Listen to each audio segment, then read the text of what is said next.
வணக்கம் மோகன் பாபு, கூடுதல் விவரங்கள் சொல்லுங்க. வணக்கம் அருணேஷ்.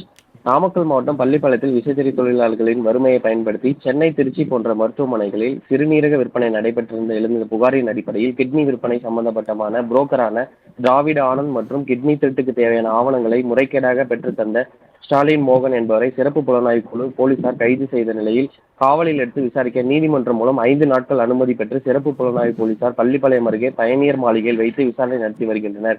நேற்றும் இன்றும் என 2 நாட்கள் விசாரணை கடந்து உள்ள நிலையில் எதிர்வரும் 3 நாட்கள் தொடர்ந்து விசாரணை நடைபெறும் என்று உள்ளதால் அதிகாரிகள் தெரிவித்தனர்.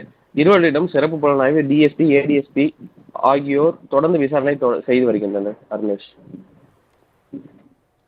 கூடுதல் விவரங்களுக்கு நன்றி மோகன் பாபு. வணக்கம் மோகன் பாபு, கூடுதல் விவரங்கள் சொல்லுங்க. வணக்கம் அருணேஷ். நாமக்கல் மாவட்டம் பள்ளிப்பாளையத்தில் விசைத்தறி தொழிலாளர்களின் வறுமையை பயன்படுத்தி சென்னை, திருச்சி போன்ற மருத்துவமனைகளில் சிறுநீரக விற்பனை நடைபெற்றிருந்த எழுந்த புகாரின் அடிப்படையில் கிட்னி விற்பனை சம்பந்தப்பட்டமான புரோக்கரான திராவிட ஆனந்த் மற்றும் கிட்னி திருட்டுக்கு தேவையான ஆவணங்களை முறைகேடாக பெற்றுத்தந்த ஸ்டாலின் மோகன் என்பவரை சிறப்பு புலனாய்வு குழு போலீசார் கைது செய்த நிலையில் காவலில் எடுத்து விசாரிக்க நீதிமன்றம் மூலம் 5 நாட்கள் அனுமதி பெற்று சிறப்பு புலனாய்வு போலீசார் பள்ளிப்பாளையம் அருகே பயணியர் மாளிகையில் வைத்து விசாரணை நடத்தி வருகின்றனர். நேற்றும் இன்றும் என 2 நாட்கள் விசாரணை கடந்து உள்ள நிலையில் எதிர்வரும் 3 நாட்கள் தொடர்ந்து விசாரணை நடைபெறும் என்று உள்ளதால் அதிகாரிகள் தெரிவித்தனர்.